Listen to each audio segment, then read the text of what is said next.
Wow, welcome back. It's a Christmas miracle. It is very nice to no longer be dealing with COVID-19. I was out last week, not in Baltimore because of COVID-19. Not a fun thing. It was not fun. This is much more fun. So, yes, it's good to be back. Well, we are glad to have you back on Christmas Day, no less. We are here at Lambeau Field where the Green Bay Packers defeated the Cleveland Browns tonight 24-22. And what I found out was a rare Christmas Day game, so a little bit different for everyone. But another hard-fought, gritty, can we use the word gritty, win for this Packers team seems to have become their norm. Yeah, this is so like 2019. It's just they were 13-3 in 2019. Didn't particularly look all that impressive, except that you look at the wins, and 13 wins is pretty impressive. Same thing. They're 12-3. They're going to finish 14-3. They're winning spoiler alert. They're winning the next 2 weeks. I know. Place your bets now. Yeah, well, I don't know about the lines. I don't know about that, but they're going to win. They're going to be the first seed in the NFC. And it's just just kind of muddling through, right? It's not they're not running roughshod. It's not 2020. It's not last year, but it's enough. And it's at the end of the day, it's look what the Tampa Bay Buccaneers did last week against the Saints. Right. Got shut out against a team that's kind of like the Browns, like so. Not great, not bad, just kind of in the middle. Every team goes through that. For them to win a game like that, very, very important. Obviously, it is impressive. David said simply, defense is horrible. We talked about this a little bit during the game, and I know we had sort of differing opinions, so I want to hear yours. That I was saying they are not very physical, but they seem to swing their game towards being ball hawks. How long can they get away with that, and do you think that that's the identity they're shooting for, or are they just having to get lucky? They are living life out on the edge defensively. They're making a lot of plays, and any staple of good defense is playmaking. What is the recipe for good defense? Sacks and picks. You get sacks and picks. They had 5 sacks, had 4 picks. Should have had 5 picks. Eric Stokes dropped one. Right. That's how you play game-winning defense. But they've got a problem on that side of the ball that really wasn't a problem through the first half of the year. They were remarkable at avoiding chunk plays.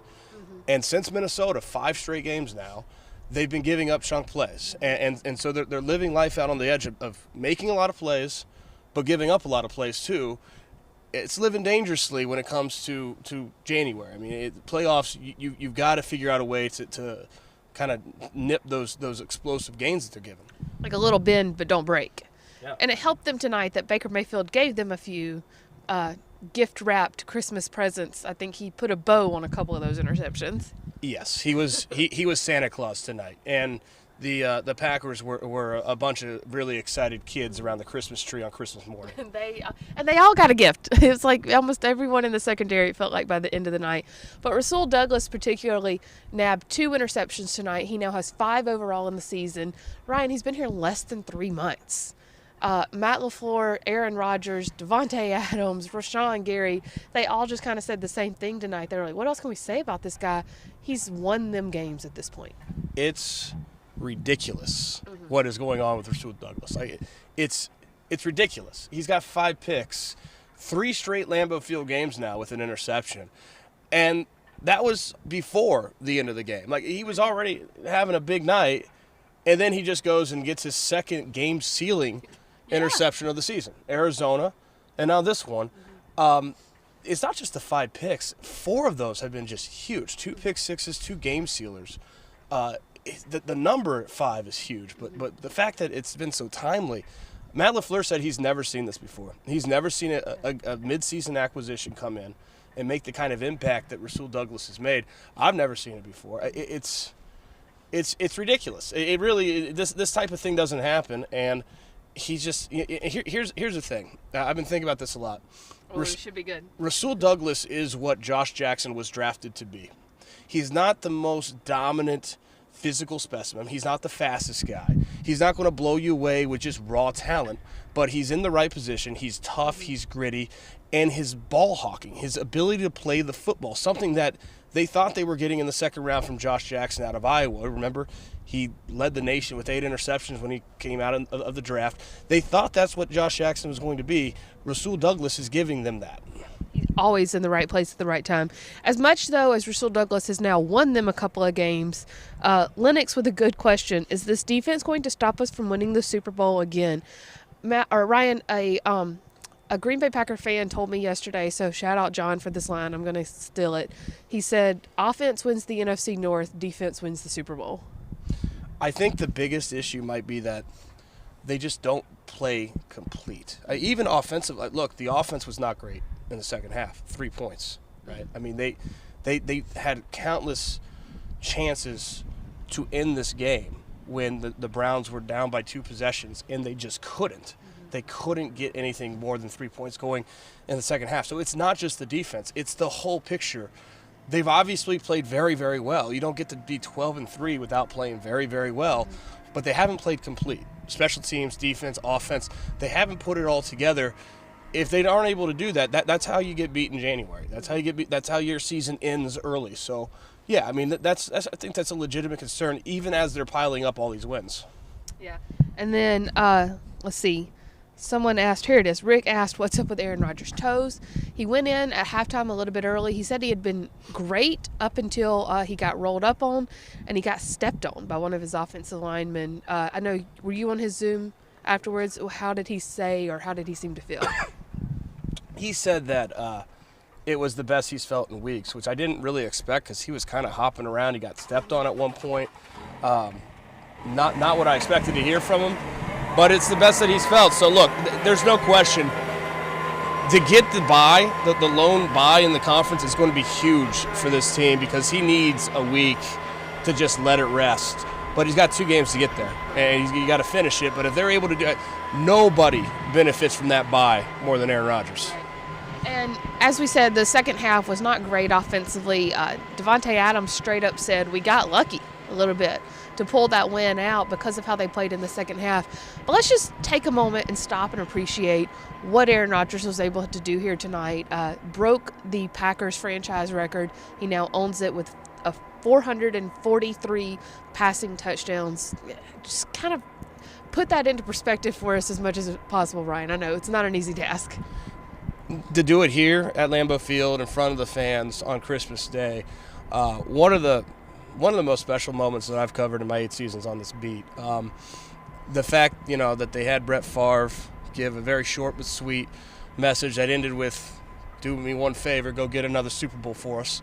That was a really special moment. And then, the fans serenading him with, MVP chants. Lucas Patrick doing his best chiropractor impersonation. That's what, cracking his back is what went through my mind when he hoisted Rodgers in the air. Alan Lazard giving him the touchdown at the goal line and letting Rodgers tuck it under that left arm and go to the sideline. Aaron Rodgers said afterward that he got teary-eyed. And let's call it what it's interesting that this record is something that for years and years and years seemed inevitable because he's playing in an era where the rules are bent to boost passing numbers and it was going to happen, but also a record that seemed like it was not ever going to happen at times during this offseason. It seemed it was the type of moment that you wondered if you ever see again when Aaron Rodgers is thinking about retirement, not playing for the Packers throughout the offseason. So I think that for that moment, he seems awfully pleased, obviously, to have come back and is enjoying this season. Yeah. And, a lot of people thought, I ran a poll and Devante Adams was the winner. A lot of people thought it would go to Devante Adams, but a really cool moment for Alan Lazard as well. That being said, Devante Adams still had a huge night. He passed Jordy Nelson to become sole possession 5th all time in Packers receiving yards. He and Aaron Rodgers have now had 66 touchdowns between them, passing Aaron Rodgers and Jordy Nelson, who had 65. And Devante Adams now has had 3 straight seasons with 100 receptions. He is the first Packers player to ever do that in history. You said something earlier that I'm going to let you explain a little bit about where Devante Adams stands in relation to the rest of his teammates on this roster. I think he's the best player on this team. Not the most important player, doesn't play quarterback. And that's not to say that Aaron Rodgers is not a top 10 player in this league and that he's not poised to win his second MVP. He is. But I think from a talent standpoint, dominant standpoint, I think Devante Adams is the best player on this team. He's on one right now. 7 touchdowns his last 5 games. He only had 3 touchdowns through the middle of November. And he was having a fine season, but the touchdown numbers were low. 7 touchdowns last 5 games. 3 games in those 5 with 2 touchdowns. He became the only player in NFL history tonight. This is ridiculous. With 10 catches, 100 yards, and multiple touchdowns in 8 career games. And that's more than any player in NFL history has ever had 10, 100, and multiple touchdowns. And Aaron Rodgers said it himself. He said, he's played with Brett Favre, Charles Woodson, Jordy Nelson. Those are the 3 he named. He's played with Julius Peppers. He's played with some guys. He said that Devante Adams is the most dominant player he's ever played with. When you take the totality of his career, 10 touchdowns on the season now, 7 in the last 5 games, his 5th season with double-digit touchdowns in 8 years, you take the totality of his career, he's got to finish it on the back 9, right? But the front 9, he's putting up potential Hall of Fame numbers. That's what Devante Adams is doing. Yeah, I think you're definitely right about the Hall of Fame track. We're going to jump back to the defense real quick here because this is a good question from Matt. Are the chunk plays coming from blown assignments with defenders being out of place, or are they getting beat off the ball and losing their guys? Or are offenses just finding the sweet spot on zones more often than they were earlier in the season with this Packers defense? I think there's a lot to that. You look at the coverage, there's some soft coverage going on. I do think that there's some philosophical, when you're living life out on that edge and trying to make the plays, and they've made a lot of plays, you're bound to give up more plays too. It's a really tricky balance to be able to be a playmaking, ball-hawking defense and not give up big plays at the same time. That's tough to do. But yeah, there's some soft spots in the coverage, and teams are hitting them. And, I actually want to go back and watch, especially the Rasul Douglas interceptions, because I've always been of the belief, and you can tell me if you think something different, I've always been of the belief you get more interceptions in zone than man. Man is better to stop the plays, but you get more in zone. But Rasul Douglas said both of his interceptions tonight came in man-to-man coverage.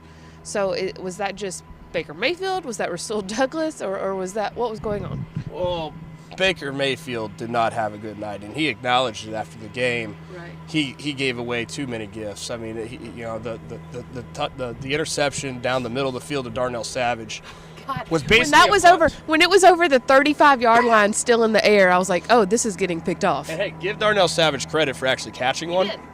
He caught one. He caught a pick. What did we call him? The king of the almost interception. Yes. Yeah. But it was basically a punt down the middle of the field. Baker Mayfield airmailed Jarvis Landry on the Shannon Sullivan pick, which I didn't get a good look at it, but you said that maybe barely tipped it. When you watch the angle from behind the end zone, you can see Landry's finger go back. It tipped it just enough to change its trajectory towards Shannon Sullivan. He probably would have picked it anyways, but it made it a much easier interception. It should have been an easy completion. Jarvis Landry was wide open, and Baker Mayfield just missed him. Now, it goes both ways. You got to be able to make the plays that come to you, and that's what Rasul Douglas said after the game. I asked him, how do you explain this? It's ridiculous. How do you explain 5 picks in less than 2 months? Basically 2 months. And, he said you got to catch the ones that come to you, and as long as he keeps catching them, they'll keep coming. So there's truth in that. You got to catch them if they come to you.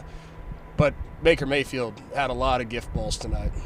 Sounds like a good life motto. Catch what comes to you. We're going to take a couple more here and then wrap up. Last ones, of course, the requisite questions about Zadarius Smith, David Bakhtiari, Jair Alexander. David Bakhtiari was here tonight. He was on the field. Did a little video with Packers Twitter as he walked off. Jair Alexander has remained at practice. David Bakhtiari was not there this past week.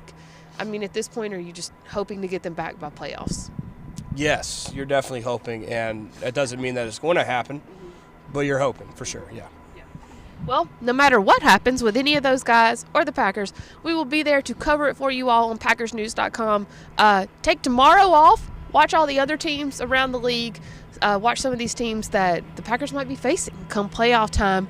And then we will be back next week as they get ready to take on the Minnesota Vikings. I had to stop and think about it for a second. For now, though, go enjoy the rest of your Christmas with your family. Ryan, go enjoy the rest of your Christmas.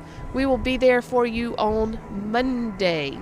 Yes, Monday. Matt LaFleur meets with us on Monday. In the meantime, stay tuned to PackersNews.com for complete coverage, breakdown,